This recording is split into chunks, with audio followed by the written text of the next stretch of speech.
Bonjour et bienvenue au sein du podcast Où ça mène quand on s'aime, celui qui donne la parole aux conjoints d'agriculteurs. Elles sont femmes de céréaliers, d'éleveurs, de viticulteurs, en bio, en conventionnel, en raisonné. Elles viennent de toute la France. Certaines sont tombées dans l'agriculture toutes petites, d'autres la découvrent jour après jour. Elles jonglent entre la ferme, la famille, leur métier et portent une force incroyable. Moi c'est Marion et avec ce podcast, j'espère que certaines d'entre vous se reconnaîtront dans leurs propos, trouveront des conseils, des échos à leur vie, prendront peut-être un peu de recul, trouveront du soutien, ou simplement verront une mise en lumière de ce qui se vit, souvent dans l'ombre, au cœur des fermes. Ici, c'est de la good vibes, de la sororité, du partage, et un vrai souffle de girl power en agriculture. Alors, à votre avis, où ça mène quand on s'aime ? Aujourd'hui, je reçois Lucille, que vous connaissez sans doute, une célèbre conjointe d'agriculteurs maraîchers. Elle ne travaille pas sur l'exploitation, c'est une maman au foyer créatrice de contenu. Et Jérôme est installé sur une ferme familiale où il produit des céréales, des pommes de terre, des légumes. Il ne fait pas d'élevage et il produit en agriculture raisonnée. Ils sont situés dans la région Auvergne-Rhône-Alpes et ils sont ensemble mariés et ont 3 enfants. Pour commencer, est-ce que tu peux te présenter en quelques mots ? Alors, en quelques mots, je suis Lucille.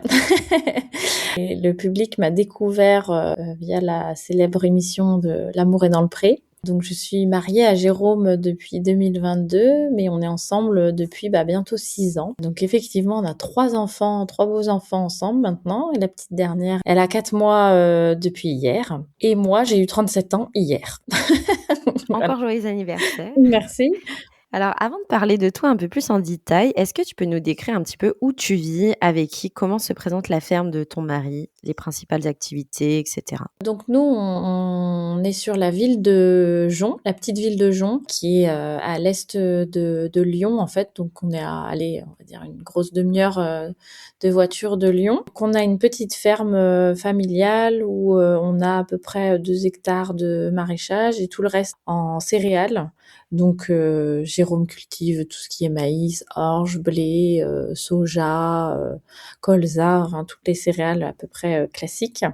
Et donc on fait des paniers de légumes à la ferme toutes les semaines, donc en vente directe. Donc les gens viennent chercher leurs légumes qui sont frais, récoltés du matin, donc que Jérôme aura récolté. Et moi, du coup, je suis principalement au foyer, c'est-à-dire qu'après je suis un petit peu femme à tout faire.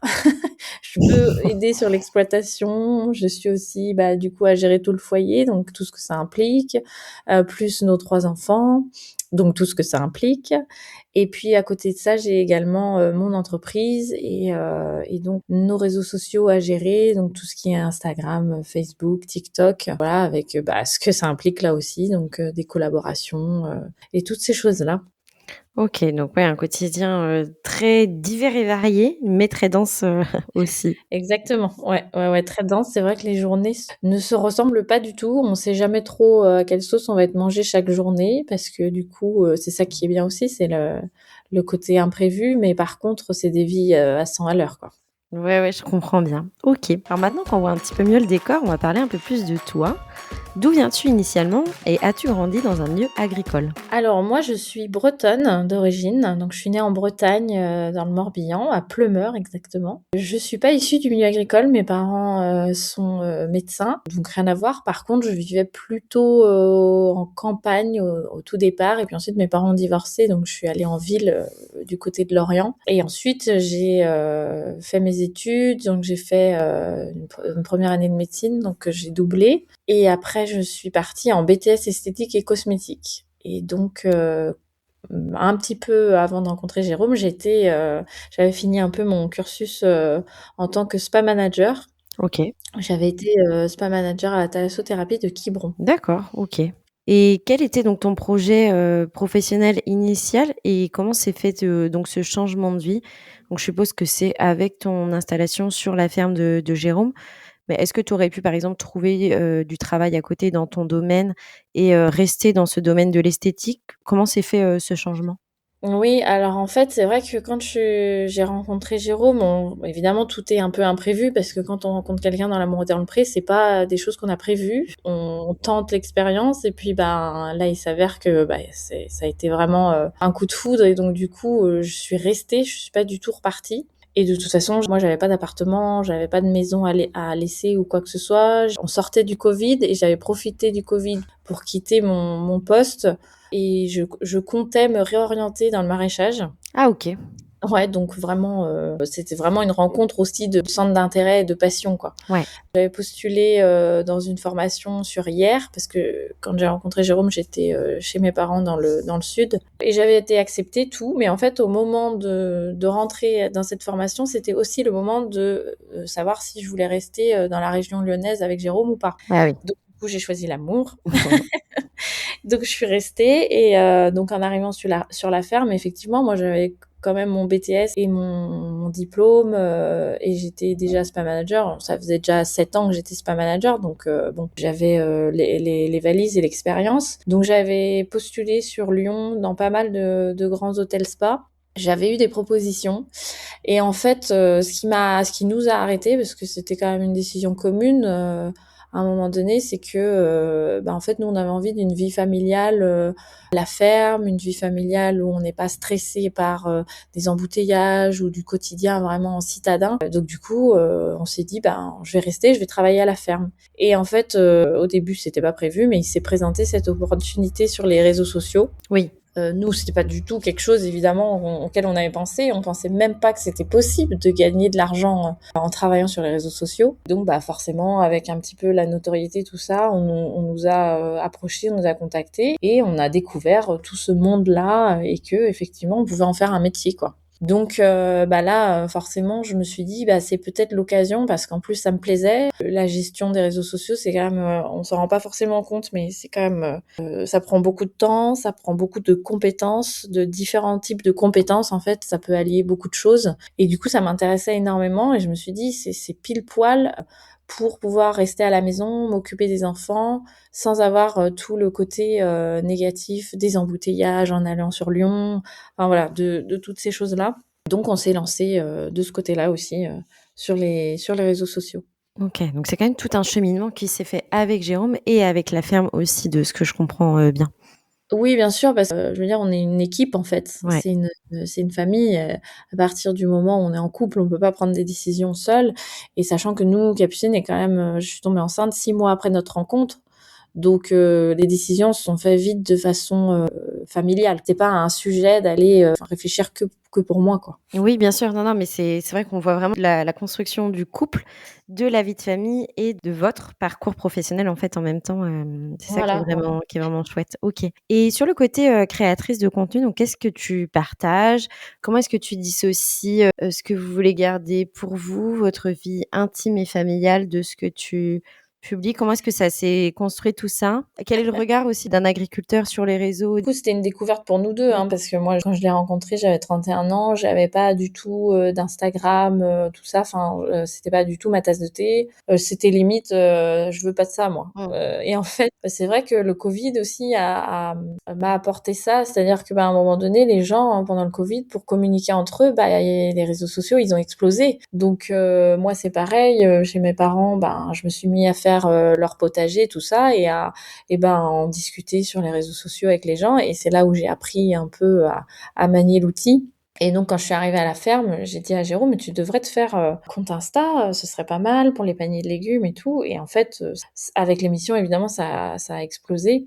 Lui, clairement, au début, il était sceptique, hein. C'est un agriculteur. Alors, bien qu'il ait une formation quand même de management, donc bon, il est pas que dans l'agriculture depuis le début de sa vie, Jérôme. Il a fait plein d'autres choses. Il n'était pas non plus complètement arriéré entre guillemets sur le sujet.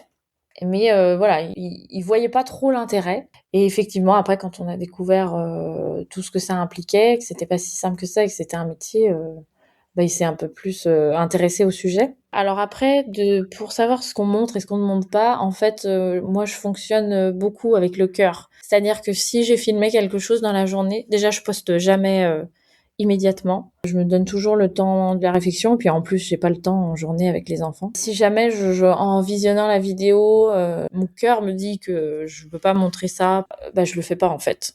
C'est aussi simple que ça. Et puis, il y a des sujets que j'estime qui sont personnels, dont je parle pas. Par exemple, si mes enfants sont malades, les gens ont pas à savoir de quoi ils sont malades. Parce que je me dis, mes enfants, quand ils auront 18 ans, je me mets à leur place. Ok, partager du quotidien familial sympa, mais aller exposer des choses trop personnelles, ils vont peut-être me dire, maman, t'as abusé, quoi. J'essaie d'équilibrer tout ça, mais en même temps, bah voilà, les gens ils nous suivent aussi parce que je pense qu'ils aiment notre côté authentique, tout ça. Donc il est hors de question d'aller cleaner la maison de fond en comble pour avoir des vidéos complètement lisses, comme on peut voir sur Mmh. beaucoup de comptes.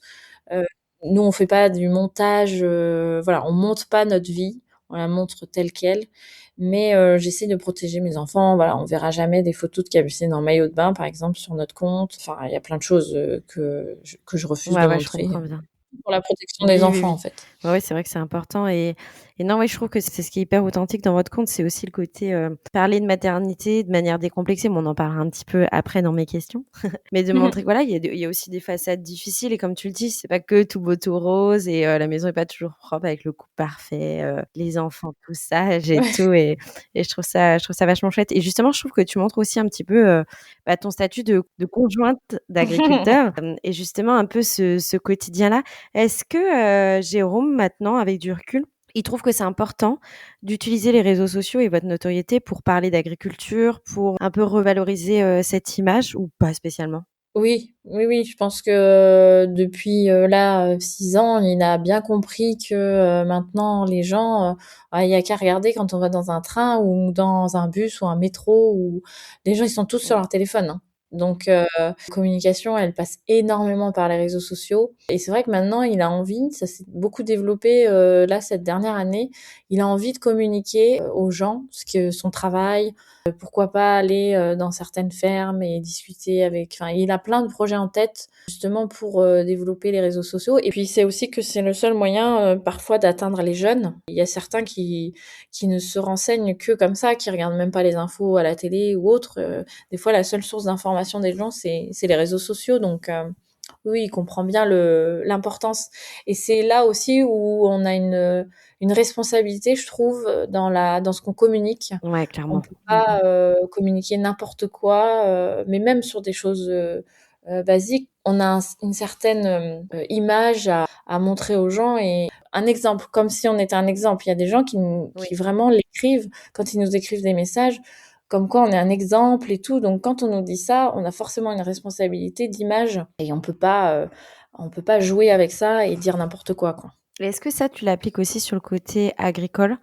De te dire: «Je vais montrer la ferme, mais il faut que je fasse attention à pas montrer ça, ça», parce que ça peut être, des sujets de discussion problématiques et cetera ou au contraire à montrer d'autres choses pour, revaloriser ou dire: «Bah, voilà, regardez comment on fait, en fait, ça se passe comme ça, contrairement à ce que vous pensez» et cetera? Quand moi je m'en occupe de montrer le côté agricole, c'est quand même des choses plus légères Oui. et des choses agréables, Ouais, ouais. du paysage plus en famille, tout ça. Là, Jérôme, lui, il a décidé, plus sur TikTok, par exemple, d'aller partager plus son quotidien un peu compliqué.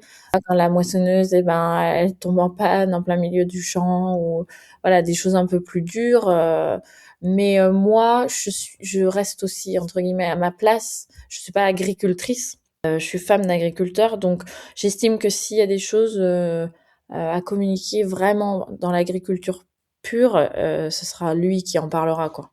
Ouais, bien sûr, puis de montrer un peu, dans le tracteur et cetera son quotidien à lui, mais c'est super Voilà. complémentaire, trop chouette. OK. Est-ce que tu donnes quelques coups de main sur l'exploitation, sur les légumes? J'ai vu aussi que vous faisiez des pots sur la préparation des paniers. Quel est un peu, ton rôle au quotidien, sur l'exploitation? Quand on n'avait pas d'enfants, je m'occupais beaucoup de la boutique, donc c'est moi qui faisais la vente des paniers de légumes toutes les Ouais. semaines. Voilà, je m'occupais de tout ça. C'est vrai que du coup, avec 3 enfants, c'est devenu un peu compliqué de rester à la boutique parce que, si je suis à la boutique, forcément, je suis pas avec les enfants et sinon il faut les faire garder. Enfin bref, c'est un peu compliqué en termes d'organisation.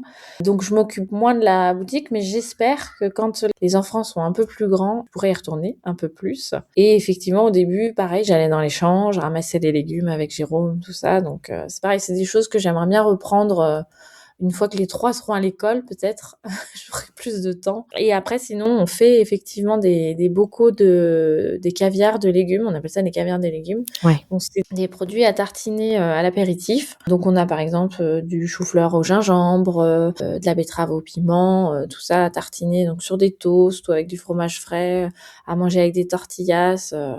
Donc tout ça, on les vend lors de nos marchés, les marchés de l'amour, en collaboration avec M6. Donc c'est des marchés qu'on fait toute l'année en France. Et lors de ces marchés-là, donc on vend ces pots-là tout simplement parce que vendre des légumes frais dans toute la France, c'était pareil au niveau organisation et logistique impossible. Donc on s'est dit, on va garder les invendus de légumes pour faire ces bocaux. Donc voilà, c'est des petites choses qui cartonnent et donc jusqu'à l'année dernière, jusqu'à la naissance de Lily Rose, jusqu'à mes 8 mois à peu près de grossesse, j'allais sur les marchés encore. Donc je vendais avec Jérôme. Donc ça implique des week-ends entiers aussi où on part un petit peu à l'aventure tous les deux. Mais là, cette année, ça va encore changer. Du coup, je pense que Jérôme sera plus souvent seul sur les marchés. Alors, je viendrai sûrement faire un petit coucou avec les enfants et on l'accompagnera dans les régions.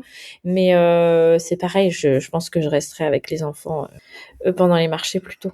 Ça reviendra aussi, mais ouais, ok, trop chouette. Ce projet de diversification pour revaloriser un peu les invendus, les légumes moches, je trouve ça super intéressant et très sympa. Et je trouve que justement, ça utilise à bon escient ce côté notoriété télévisuelle pour revaloriser des produits différemment. Je trouve ça super intéressant. Le marché de l'amour, c'est vraiment un moyen d'aller au contact des gens aussi parce que c'est bien les réseaux sociaux, c'est bien la télé, mais il y a toujours un écran. On peut leur parler aussi d'agriculture parce que sinon, c'est vrai que c'est toujours pareil, derrière un écran, tout ça. Donc c'est bien de pouvoir aller à la rencontre des gens et de pouvoir leur parler du métier d'agriculteur.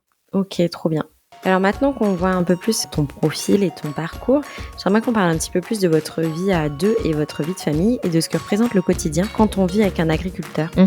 Quand tu as écrit à Jérôme et que tu savais qu'il était agriculteur, maraîcher, qu'est-ce que tu as ressenti? Est-ce que tu avais des excitations ou des craintes par rapport à ce métier? Rien du tout. Je pense que j'étais inconsciente. Franchement, le métier m'a pas spécialement apeurée. Alors après, comme je te disais, mes parents sont médecins, donc déjà c'est des professions où il n'y a pas d'horaire classique, c'est-à-dire on part pas à 9h, on rentre pas à 17h. Mes parents, moi j'ai souvent été habituée à ce qu'ils rentrent à 21h, c'était pas déconnant, à manger seule avec mes frères et sœurs, enfin c'est des choses... J'étais élevée comme ça. Donc en fait, d'arriver dans la ferme et d'avoir Jérôme qui rentre tard ou qui rentre pas le midi parce qu'il doit moissonner ou voilà, d'être seule en fait, d'être autonome, ça m'a jamais perturbée parce que c'est ma vie depuis le début en fait. J'ai pas eu d'appréhension là-dessus. Oui, parce que tu étais déjà fille d'un métier qui a certaines contraintes. Ok. Voilà. Vous vivez donc maintenant sur la ferme? Oui. Est-ce que c'est un choix? Comment est-ce que ça tu l'as vécu? Est-ce que tu trouvais ça chouette? Est-ce que tu avais un petit peu peur? C'est pareil, hein, tu vas dire, j'ai jamais peur, mais je suis un peu fonceuse quand même, hein. Je suis un bélier, donc je réfléchis souvent après.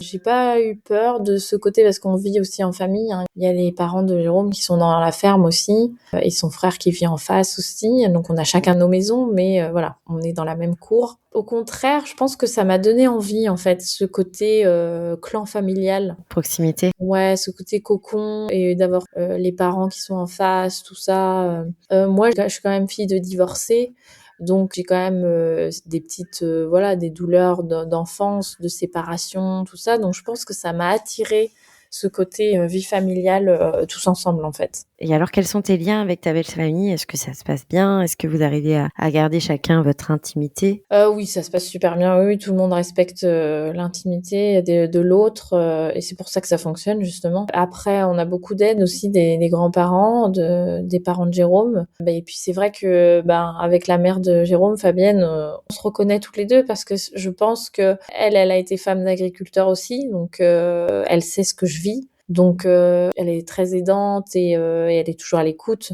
Et puis ça a tout de suite matché avec Fabienne dès que je l'ai rencontrée. OK, trop, trop cool. Et comment est-ce que vous vous organisez pour garder un équilibre de couple, dans cette vie-là, à côté de cette vie, familiale et de ce travail sur la ferme? On s'organise pas. Non, non, de toute façon, on sait que tout passe en fait. Quand on a des enfants, Oui, on apprend ça, c'est-à-dire qu'il y a des périodes pour tout. Donc là, c'est une période où, ben, c'est les enfants en priorité et après ils vont grandir et on aura plus de temps pour nous ou pas, mais de toute façon, on n'a pas, choisi cette vie pour être non plus collés ensemble avec Jérôme. On est des personnes très indépendantes tous les 2. Donc en fait, on a besoin aussi d'avoir, on se voit quand même toute la journée, par petits moments, mais on se voit toute oui. la journée. Mais le reste du temps, on fait notre vie, en fait. On a besoin de ça aussi. On est amoureux, mais on n'est pas dans une passion, on a besoin d'être collés serrés, quoi. OK, ouais, ouais, je comprends bien. Bon, bien sûr, on se retrouve, il y a des petits moments où on sent qu'on a besoin de se retrouver, où on va demander, un peu de l'aide, à notre entourage pour garder les enfants et puis on va se faire un petit resto. Ça, c'est notre grand truc, par exemple. On a une passion tous les 2 pour la nourriture, donc on se fait pas souvent de resto, mais quand on se fait des restos, on va se faire des étoilés et voilà, ça nous fait, des souvenirs tout le temps. On essaye de prioriser, la qualité plutôt à la quantité des moments. Ouais. Et de toute façon, on est des accros au boulot avec Jérôme, donc on a besoin de ça. On a besoin de travailler tous les 2 et on le sait, c'est notre, c'est vraiment un carburant pour nous et du coup, on a toujours des projets, qui s'amènent et je crois que ça stimule aussi toujours notre cohésion de couple, parce que du coup, on est en phase en fait sur tout ce qu'on a envie et puis Jérôme, il a toujours 1000 et une idées qui sortent de son cerveau et moi, ça me plaît en fait parce que je suis à chaque fois et ça me permet de faire de nouvelles choses tout le temps en fait. Donc je crois qu'on est en fait, on est en phase et on va toujours dans la même direction tous les 2. Par contre, on s'est toujours dit que ça a commencé avec nous 2 et entre guillemets, on finira que nous 2. On a des enfants, on va les élever pour qu'ils grandissent et qu'ils puissent quitter le nid avec les plus belles armes possibles pour la vie. Mais une fois qu'ils seront plus là, ce sera plus que nous 2. Donc en fait, on sait que tout le monde est heureux dans la famille si nous 2, on est forts, soudés et que tout va bien, quoi. OK, ouais, ouais, c'est un super, super équilibre entre, vos activités à l'un et à l'autre, mais vos projets communs aussi. On sent bien cet équilibre, trouvé entre vous 2, c'est trop bien. C'est ça et puis après, on s'est connus à travers l'écran. On s'est pas connus avant, il y a pas eu de avant ni de après. Nous, ça a toujours été, on s'est connus via L'amour est dans le pré, donc on s'est construit autour de ça. Notre activité, donc moi la mienne, elle est construite sur les réseaux sociaux parce qu'on a eu cette «notoriété» entre guillemets. Tout est construit autour, tout est mêlé, vie familiale, vie professionnelle. Il y a pas de on travaille le week-end, c'est un jour comme un autre. Jérôme, il vous dira que le soleil, il se lève tous les jours, hein, donc tout est mélangé vraiment. Et sur le côté de l'émission, est-ce que tu avais pas des craintes, toi, au côté, caméra, au fait de passer à la télé, de vivre quelque chose de très intime, diffusé, à heure de grande, écoute, enfin de grande audimat? Je pense que j'étais vraiment inconsciente, vraiment, hein. Je Ouais, pense que je OK. suis allée, Ouais, ouais. truc, j'ai pas trop pensé à vraiment à l'impact de tout ça. En fait, j'étais vraiment, quand j'ai vu le portrait de Jérôme, c'était une évidence, en fait. J'ai pas cherché, plus loin. Mmh.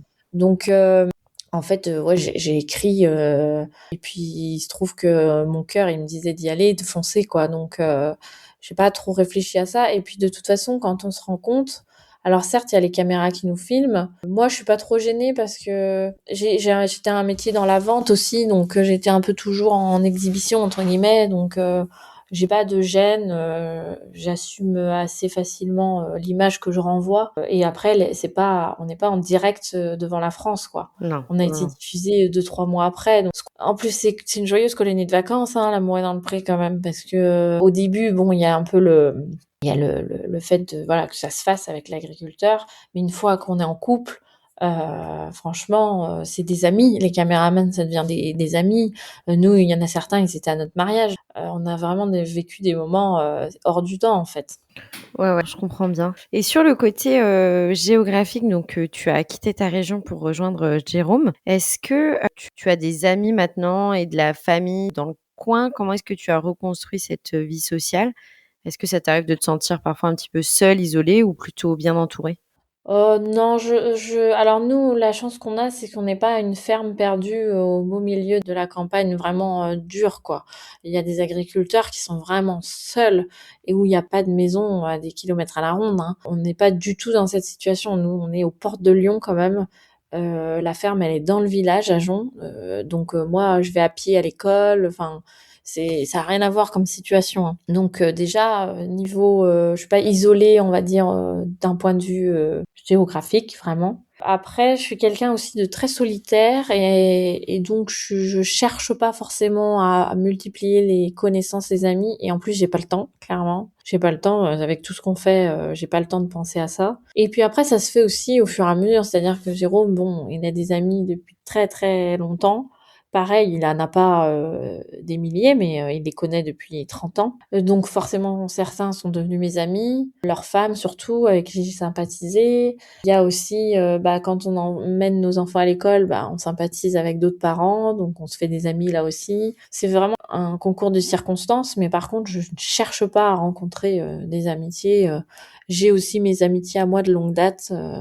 Qui sont plus en Bretagne, mais que je peux joindre quand j'ai envie, quand j'ai besoin. Donc non, franchement, je me sens pas du tout seule. Ouais, tu as construit ton petit coin avec sa famille, avec tes amis, les siens, etc. Voilà. Ok. Tout à l'heure, on parlait un petit peu de maternité. Je voudrais qu'on parle un petit peu de l'arrivée des enfants dans des périodes agricoles, peut-être parfois un petit peu denses. Comment est-ce que ça s'est passé, l'arrivée des enfants sur la ferme, et comment est-ce que tu l'as vécu? Écoute, Capucine, elle est née en octobre et c'était en pleine moisson d'automne. Donc en fait, Jérôme, il repartait la journée, il allait moissonner et il revenait quand il avait fini sa moisson. Donc déjà dès la naissance, il y avait des moments où j'étais un peu seule, quoi. Un papa qui pourrait normalement rester un peu plus, Jérôme il pouvait pas. Après, Adonis lui est né en juillet, donc non, là les moissons étaient, on y était encore un petit peu, mais était un peu plus terminée, donc un peu plus tranquille. Et Lily Rose, elle est née en novembre. On était en pleine préparation du marché de Noël, donc c'était pareil. Jérôme n'était pas trop disponible. Il est clair que pendant un mois, s'il m'a fait une couche, c'était le bout du monde. Et c'est comme ça en fait. Je me suis mariée avec lui, j'ai embrassé tout ce que ça représentait, quoi. On peut pas aller avec un agriculteur ou d'ailleurs pour d'autres métiers, hein, ça doit être la même chose, et dire à la personne ensuite, ça me correspond pas, faut que tu fasses des efforts sur ça. Il peut pas en fait. Il y a des choses, il peut pas. Quand il fait beau, il est obligé d'aller travailler. Il y a des moments, il a pas le choix en fait de laisser sa famille et de faire. Donc, c'était pas un sujet dès le début. C'était certain que c'était accepté, quoi. Oui, c'est vrai qu'on est assez fataliste là-dessus, et on sait très bien les contraintes de nos conjoints agriculteurs. Et puis, tu vois, tu parlais de tes parents, de médecins, de gardes et de plein d'autres métiers.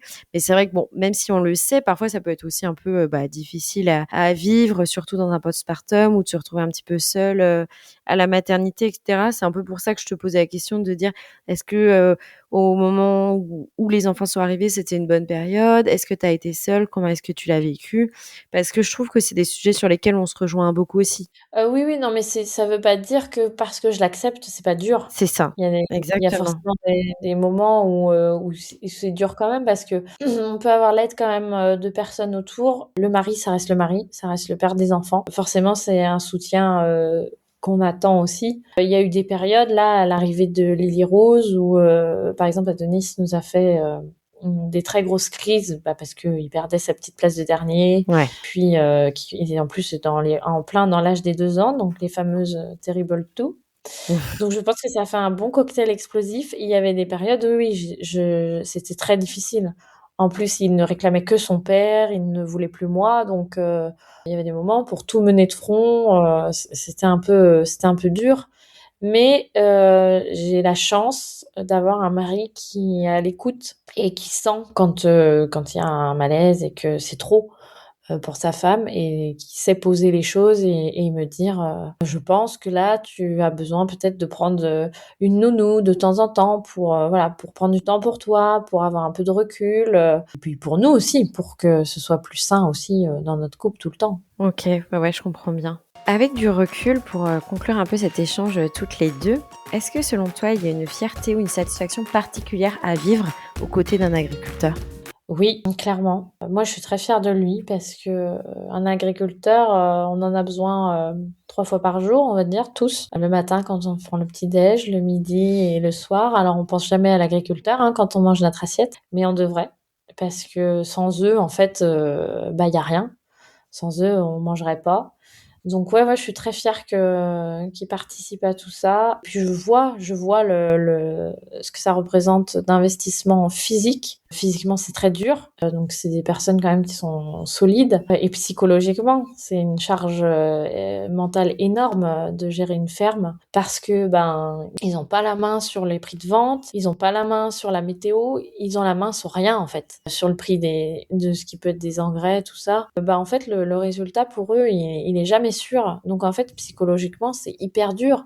C'est-à-dire qu'ils peuvent passer une année et puis tout va tomber à l'eau parce que va y avoir de la grêle ou enfin c'est psychologiquement c'est hyper dur quoi. Et puis parce que je sais pas moi va y avoir une guerre à l'autre bout du monde et que du coup les prix vont s'effondrer ou enfin c'est vraiment psychologiquement c'est le yo-yo quoi, émotionnellement. Donc ouais là-dessus je trouve qu'ils sont solides. Alors pour certains malheureusement on le sait que trop. Il y a des fois où c'est ça marche plus. Il y en a, ils arrivent à bout. Mais je trouve que Jérôme est solide là-dessus et je trouve que c'est un très grand chef d'entreprise parce qu'il a beaucoup de clairvoyance et une façon de gérer la ferme qui est géniale. Il arrive toujours à se dépatouiller quand il sent que la ferme est en danger et va trouver un nouveau projet pour essayer de remonter les choses.